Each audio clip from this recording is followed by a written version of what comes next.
Bismillahirrahmanirrahim. Para hadirin yang dimuliakan Allah Subhanahu wa taala. Alhamdulillah, pada pagi menjelang siang pada hari ini kita masih diberikan taufik dan pertolongan untuk bisa melaksanakan salah satu ibadah yang mulia, yaitu menuntut ilmu. Ya. Dan kita masih di bulan yang mulia, di bulan Ramadan. Jadi selain kita menuntut ilmu, tentunya kita menjalankan ibadah puasa. Semoga Allah anugerahkan kepada kita ilmu yang bermanfaat dan menjauhkan kita dari ilmu yang tidak bermanfaat. Para hadirin yang Allah muliakan, kita melanjutkan kajian kitab Al-Kabair atau dosa-dosa besar, ya, yang ditulis oleh Al-Imam Ad-Dhahabi rahimahullahu ta'ala. Kita sampai dosa besar yang ke-69, ya. Seingat saya 69, yaitu putus asa dari rahmat Allah Subhanahu wa ta'ala. Ya. Jadi ini dosa besar 69 ini ada kaitannya dengan dosa besar ke-68. Kalau ke-68 itu merasa aman dari azab Allah Subhanahu wa ta'ala. Ya, jadi orang berbuat dosa, berbuat maksiat, ya sudah diingatkan, dikasih tahu, dinasihati, tapi dia malah enggak peduli. Ya, saya maksiat enggak ada apa-apa, saya berbuat dosa, ya ekonomi saya baik-baik saja. Ya, ini namanya orang seperti ini, dia merasa aman dari azab Allah Subhanahu wa ta'ala, yang dimana azab ini bisa datang sewaktu-waktu. Ya. Kemudian pembahasan dan merasa aman dari azab Allah itu juga dosa besar. Kemudian dosa besar ke-69 adalah putus asa. Ya, putus asa dari rahmat Allah Subhanahu wa ta'ala. Dan ini juga termasuk dosa besar. Maksudnya putus asa di sini adalah ketika seseorang memiliki dosa yang sangat banyak. Ya, dosa kita semuanya banyak. Mungkin ada yang kita ingat, ada yang kita enggak ingat dosa-dosa tersebut karena saking banyaknya. Ada dosa lisan, ada dosa mata, ada dosa telinga, ada dosa apa lagi? Tangan, kaki, dosa hati. Dosa hati seperti hasad, kemudian sombong, ya. Jadi ketika kita atau ada seseorang dia merasa dosanya sudah sangat banyak, sudah menumpuk, dia punya masa lalu yang tidak baik-baik saja, masa lalu yang kelam, masa lalu yang ya luar biasa, maksiatnya banyak, maka jangan pernah putus asa dari ampunan Allah Subhanahu wa ta'ala. Sebanyak apapun dosa yang pernah kita kerjakan, sebanyak apapun maksiat yang pernah kita terjang, selama kita ada keinginan untuk bertaubat, ya, keinginan untuk berubah, keinginan untuk menjadi baik, keinginan untuk kembali kepada Allah, maka jangan pernah putus asa. Ya, karena ampunan Allah itu sangat luas, karunia Allah sangat luas. Allah memiliki nama Al-Ghafur. Apa artinya Al-Ghafur? Maha pengampun, kan begitu, maha mengampuni dosa. Ya. Allah memiliki nama Al-Afu, maha memaafkan. Nanti kalau di 10 hari terakhir itu kan kita doanya Allahumma innaka afuwun tuhibbul afwa. Ya. Jadi Allah maha pengampun, Allah maha memaafkan kesalahan hamba-hambanya, dan Tawwab, Allah maha menerima taubat. Ya. Ini kita sampaikan, kita nasihati diri kita, kalau kita merasa banyak dosa dan kita banyak dosa, jangan pernah putus asa. Kemudian teman-teman kita, kerabat kita, keluarga kita, ya. Jadi kalau ada mereka, di antara mereka yang curhat, saya ini dosanya banyak, apakah Allah masih mengampuni saya? Jawabannya iya. Jangan pernah putus asa, ya. Jangan pernah pesimis. Ya, ini sebagai muqaddimah. Kita bacakan ayat-ayat dan hadis yang disampaikan oleh penulis yaitu Imam Adz-Dzahabi dalam pembahasan ini. Di antaranya yaitu firman Allah Subhanahu wa taala di surat Yusuf ayat 87. Surat Yusuf ayat 87. Yusuf 87. Allah berfirman, innahu la yai'asu min rauhillahi illal qaumul kafirun. Sesungguhnya tidak ada yang berputus asa dari rahmat Allah melainkan kaum-kaum yang kafir. Ya. Jadi dalam ayat ini tentang kisahnya Nabi Yusuf. Ya. Ketika Nabi Yakub itu mengatakan kepada putra-putranya, ya bani yadhhabu fatahassasu min Yusuf wa akhihi wa la tay'asu min rauhillah. Ya, waktu itu Nabi Yakub memerintahkan anak-anaknya supaya anak-anaknya ini mencari saudaranya yaitu Nabi Yusuf ini.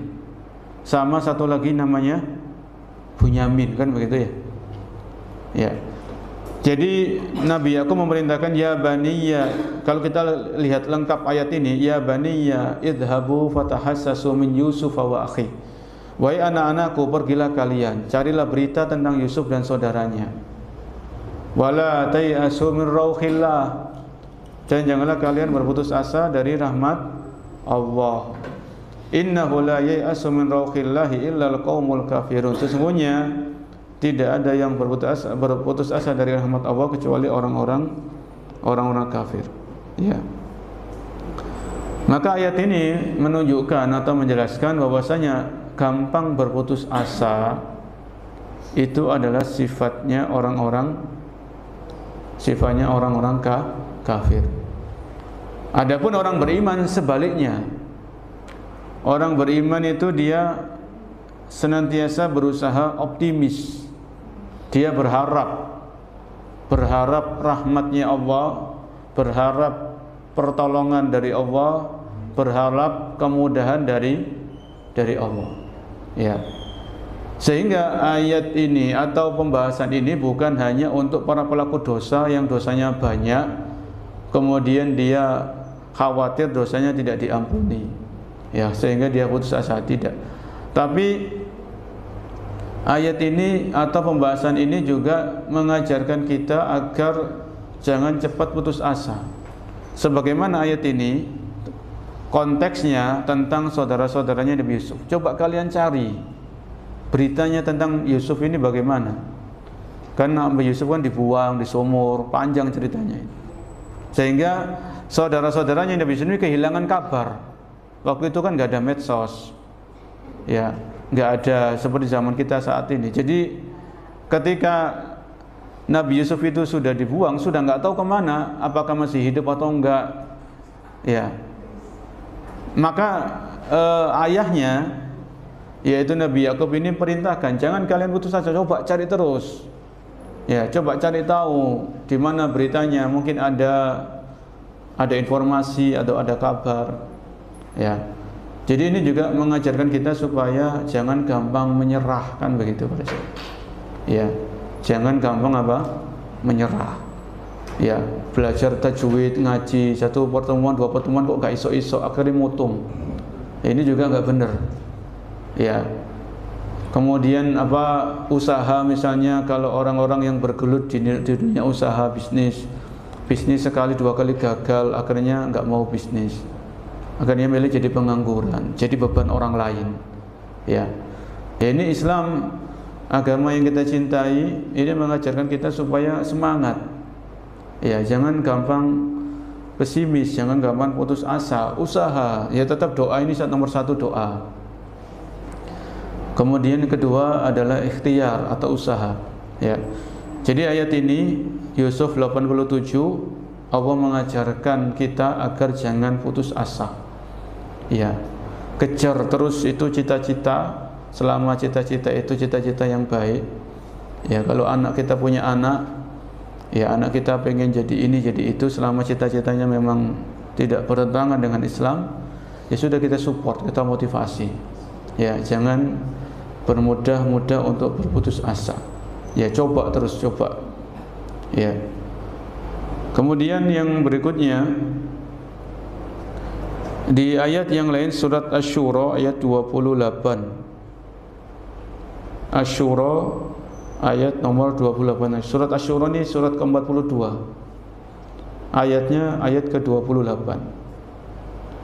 Yaitu Allah berfirman, wa huwallazi yunazzilul ghaitsa mim ba'di ma qanatu wa yanshuru rahmatahu wa huwal waliyyul hamid. Ya. Artinya, para hadirin yang Allah muliakan, dialah Allah yang menurunkan hujan. Yunazzilul ghaits mim ba'di ma qanatu, sesudah mereka berputus asa dari rahmatnya. Ya.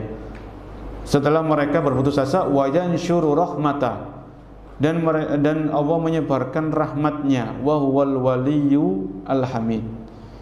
Dialah Allah yang maha melindungi, alhamid, lagi maha terpuji.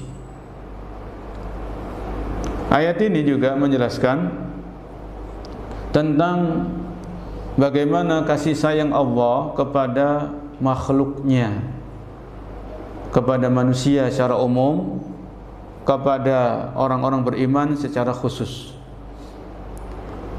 Ketika terjadi musim kemarau yang berkepanjangan atau paceklik, ya, hujan sudah lama tidak turun, sedangkan manusia atau makhluk hidup itu butuh air, ya.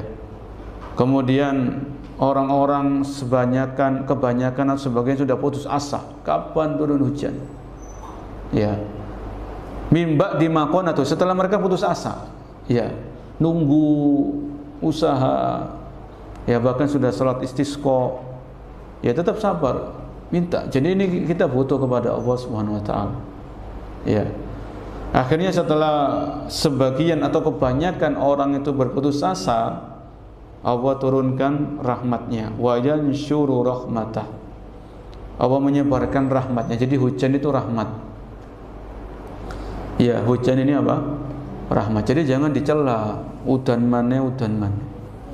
Ini omongannya menungso kan, kayak omongannya orang. Ya, motor baru dicuci kehujanan. Ya, terus gimana? Kecucian belum kering, hujan. Jangan dicela hujan ini.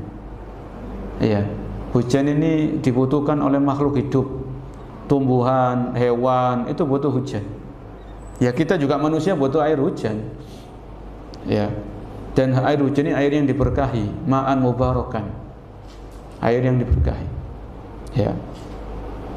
Jadi ini ayat juga mengajarkan kepada kita tentang hati-hati dari sifat putus asa. Ya, jangan pernah putus asa. Tumbuhkan harapan, tumbuhkan optimisme dalam kehidupan kita. Nabi SAW itu suka menyukai kalimat-kalimat yang baik. Ya, Nabi itu sangat senang al-fa'al, kalimat-kalimat yang menumbuhkan optimisme. Saya bisa, insya Allah. Ya, saya mampu dengan pertolongan Allah. Seperti itu. Ya, kamu bisa, nak, insya Allah kamu sukses, nak, dengan taufik dari Allah. Itu suka Nabi seperti itu. Ya, jangan malah menumbuhkan keraguan, kamu isok tak kawan, kan gitu. Apakmu isok tak? Jangan. Ini orang sudah down duluan mentalnya, para jemaah. Ya, coba disupport, motivasi, kasih kata-kata motivasi, kata-kata yang baik, yang menumbuhkan semangat. Ya. Namanya orang kan baru belajar, mencoba, gagal, ya hal yang wajar. Gagal, maka mungkin kita pernah baca kisah-kisah orang gagal itu berkali-kali baru dia sukses.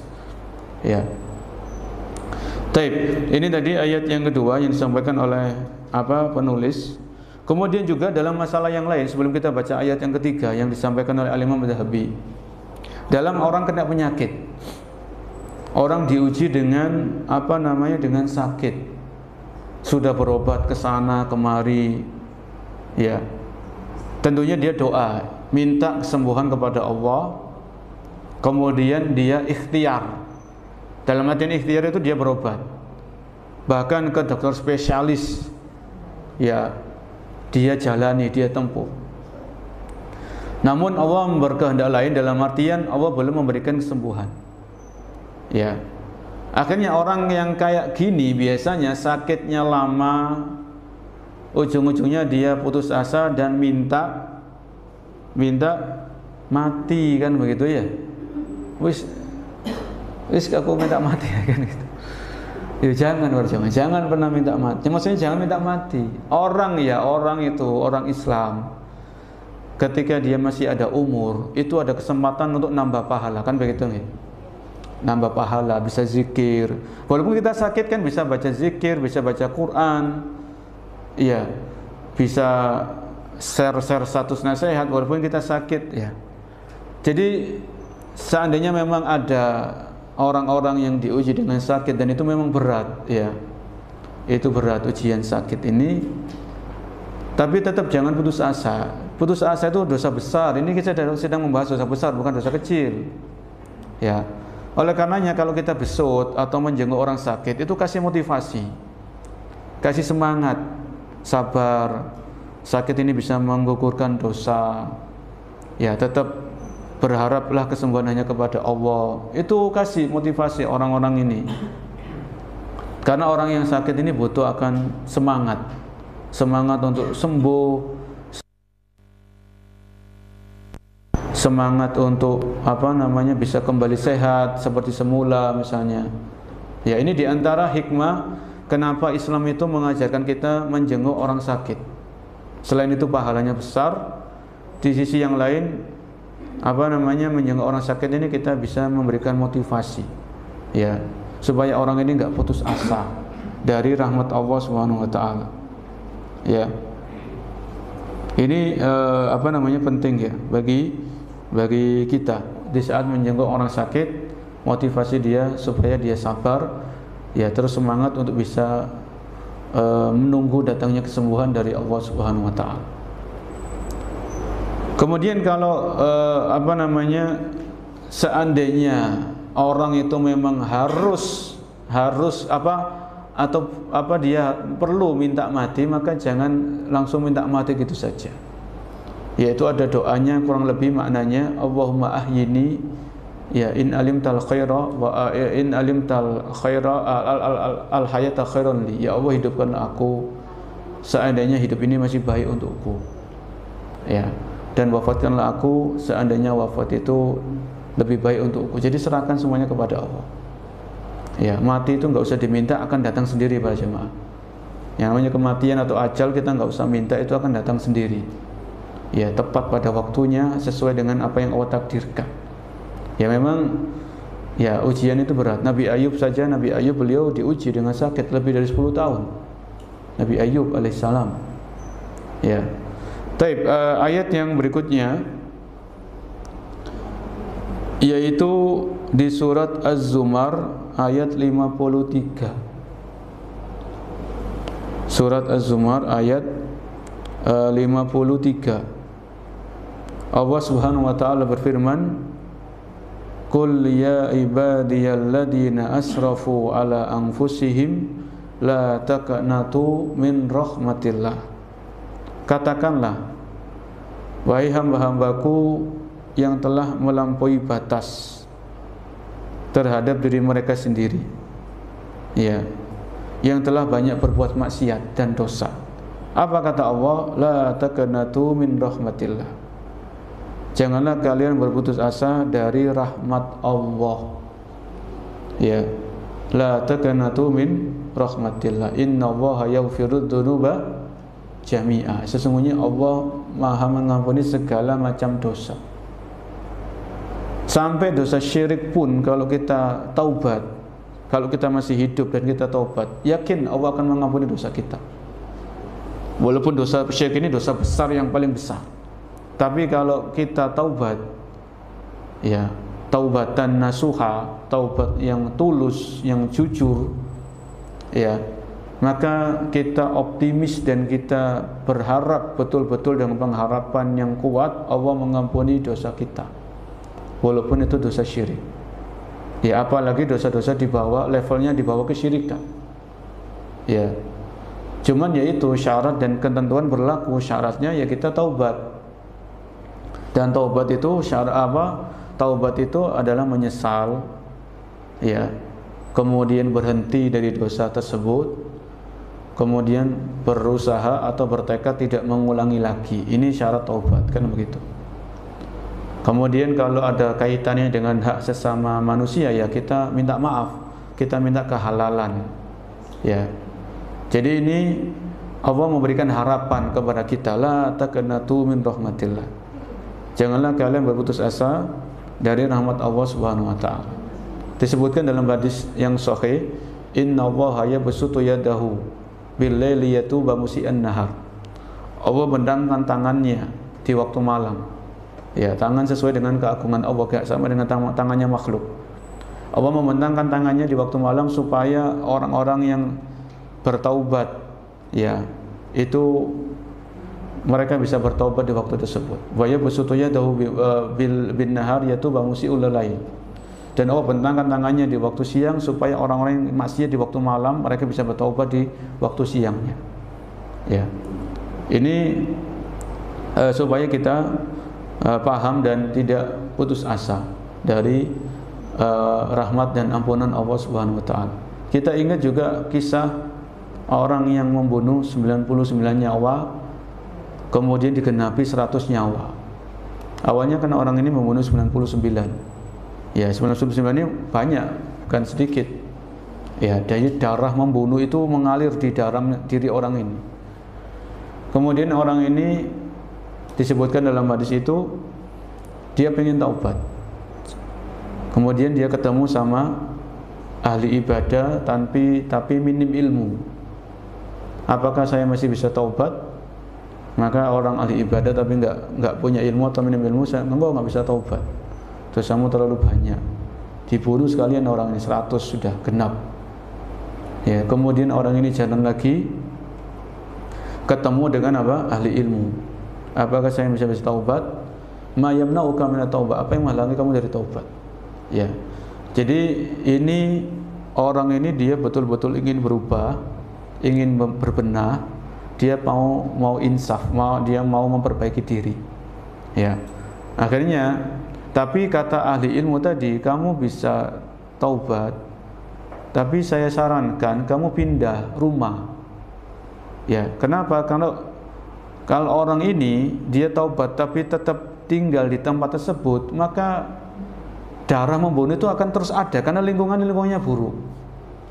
Ya, lingkungan orang ini itu lingkungan yang rusak. Ya, akhirnya orang tersebut dia berjalan, apa yang saya ingat hadisnya itu orang ini dia betul-betul taubat, dia mau pindah. Di tengah-tengah jalan orang ini wafat. Orang ini meninggal dunia sampai malaikat ini, orang ini belum pernah melakukan kebaikan, dia dosanya banyak. Kemudian malaikat yang lain mengatakan orang ini sudah berjalan, dia mau berubah, dia mau memperbaiki diri, dia insaf dan sebagainya. Ya, akhirnya ada nanti bicara hadisnya ada di dalam kitab Riyadhus Shalihin, seingat saya kisah tentang hal itu. Jadi kalau orang saja membunuh 100 nyawa, kalau orang ini taubat, itu Allah akan mengampuninya. Ya. Dan ini kabar gembira bagi orang-orang yang beriman, yang dimana mereka pernah memiliki masa lalu yang tidak baik. Ya. Sudah masa lalu itu masa lalu, masa sekarang, masa depan kita isi dengan kebaikan dan ketaatan sesuai dengan kemampuan kita masing-masing, sesuai dengan kemampuan kita masing-masing. Kemudian setelah Al-Imam Adz-Dzahabi membawakan ayat-ayat, ya, membawakan ayat-ayat tentang pembahasan ini, larangan putus asa dari rahmat Allah. Kemudian beliau membawakan hadis, yaitu hadis dari Nabi SAW. Beliau bersabda, hadis ini riwayat Muslim, la yamutanna ahadukum illa wa huwa hasanul dhanni billah. Atau dalam redaksi yang lain, la yamutanna ahadukum illa wa huwa yuhsinu dhanna billahi azza wa jalla. Janganlah salah seorang di antara kalian meninggal dunia atau mati kecuali dia dalam keadaan berbaik sangka kepada Allah. Ya, kecuali dia berbaik sangka kepada Allah. Jadi ini namanya kematian, ini kan datangnya tiba-tiba ya. Datangnya apa? Tiba-tiba, mendadak. Namun ada orang-orang yang sebelum dia meninggal itu dia didahului dengan sakit. Didahului dengan apa? Sakit. Mungkin sakitnya lama. Atau jadi kalau orang-orang yang sakit yang sudah mungkin sakitnya parah, sakitnya itu kronis, ya kita bisiki orang kayak ini. Maksudnya kita ngobrol. Tetap Anda walaupun dengan penyakit Anda saat ini tetap jaga husnudzon kepada Allah, berbaik sangka kepada Allah Subhanahu wa taala. Ya, itu perlu para jemaah. Karena syaitan itu akan membisikkan, kok begini ya, saya kok begini, kok saya diuji dengan seperti ini, kok berat sekali. Itu ada bisikan-bisikan dari syaitan seperti itu. Ya. Maka butuh orang-orang kayak gini itu diingatkan. Ya. Tetap Anda wajib untuk menjaga husnudzon, berbaik sangka kepada Allah Subhanahu wa taala. Ya, Allah Ar-Rahman Ar-Rahim. Ingatkan, Allah Maha Pengasih, Maha Penyayang. Ya, Allah Maha Adil. Allah enggak pernah zalim kepada hambanya sedikit pun. Itu ingatkan. Ya. Kemudian seandainya orang ini nanti ditakdirkan dia meninggal dunia atau wafat, maka dia diharapkan di saat dia meninggal dia berbaik sangka kepada Allah. Karena Nabi mengatakan, bersabda, la yamutanna ahadukum illa wa huwa yuhsinud dzanna billah. Janganlah salah seorang dari kalian meninggal kecuali dalam keadaan berbaik sangka kepada Allah. Ya, berbaik sangka apa? Kepada Allah. Jadi begini, ya ini tadi salah satu contohnya. Kalau ada orang itu sakit, sakitnya parah dan sebagainya, maka kita ingatkan, kamu, Anda, sampean usahakan tetap berbaik sangka kepada Allah. Ya. Atau kita yang sehat ini, yang saat ini masih dikasih nikmat sehat walafiat, nikmat keselamatan, kita tetap juga menjaga namanya husnudzon. Dosa-dosa kita yang di masa lalu itu kita berharap berbaik sangka Allah mengampuninya karena kita sudah taubat. Ya. Kemudian termasuk berbaik sangka di sini adalah yaitu kita berharap bahwasanya amal soleh, ibadah-ibadah kita selama ini diterima sama Allah Subhanahu wa taala. Itu penting berjemaah. Ya. Memang kita nggak bisa memastikan dosa-dosa kita, dosa-dosa saya pasti diampuni, nggak bisa memastikan. Amal ibadah saya pasti diterima, tidak. Tapi kita itu berharap dan berbaik sangka kepada Allah Subhanahu wa taala. Selama syarat-syarat taubat itu terpenuhi sebagaimana disebutkan para ulama, 3 syaratnya tadi ya. Menyesal, berhenti dari dosa, berusaha tidak mengulangi lagi. Kalau berhubungan dengan sama makhluk ya minta kehalalan. Selama syarat-syarat ini terpenuhi, ya, maka kita berharap, kita husnudzon, Allah terima taubat kita. Ya, Allah terima taubat kita dan Allah ampuni dosa-dosa kita. Itu namanya berbaik sangka dan berharap. Tapi memastikan tidak. Sama juga dengan ketika kita beramal soleh, kita puasa ini, kita baca Quran, kita ngasih buka puasa di orang-orang ketika berbuka, kita taraweh, kita sudah berusaha ikhlas, kita berusaha puasa kita sesuai dengan tuntunan Nabi SAW, tarawih kita sesuai dengan petunjuk Nabi SAW, itu sudah kita lakukan. Tinggal kita berharap dan husnudzon. Ya, berharap amal ibadah kita diterima sama Allah, itu aja. Ya, jadi ini penting untuk kita perhatikan masalah terkait dengan husnudzon. Ya, termasuk ketika kita ditimpa musibah, ya, sakit, bisnis kita rugi atau gagal, bangkrut, tetap husnudzon, berbaik sangka kepada Allah SWT. Ini masalah hati sih. Ini masalah hati karena husnudzon itu berpangkal dari hati. Ya, sumbernya itu dari hati. Kalau hati kita itu baik, insya Allah anggota tubuh yang lain akan ikut baik, kan begitu. Kalau hati kita itu husnudzon, berbaik sangka kepada Allah, maka anggota tubuh lain itu akan husnudzon. Jadi lisan kita terjaga, Ya, tingkah laku kita terjaga, tulisan kita terjaga. Ya, jangan sampai kita mengadukan Allah kepada makhluk. Ya, saya kok begini, saya kok begini, jangan, jangan. Ya, kita nggak beradab sama Allah kalau kita mengadukan Allah kepada makhluknya. Ya. Dan yakinlah pasti ada hikmah-hikmahnya di balik musibah, di balik ujian itu pasti ada hikmah. Mungkin akal kita terbatas, kita nggak mampu, belum melihat, belum mengetahui hikmahnya, ternyata seperti ini. Kita akal ini terbatas. Ya. Dan Allah menyebutkan di surat Al-Baqarah, wallahu ya'lamu wa antum la ta'lamun. Allah yang Maha mengetahui, kalian tidak tahu. Ya. Jadi ini pembahasan dosa besar ke-69, yaitu larangan putus asa dari rahmat dan karunia Allah Subhanahu wa taala. Ya, larangan putus asa dari rahmat dan ampunan Allah Subhanahu. Kemudian kita lanjut.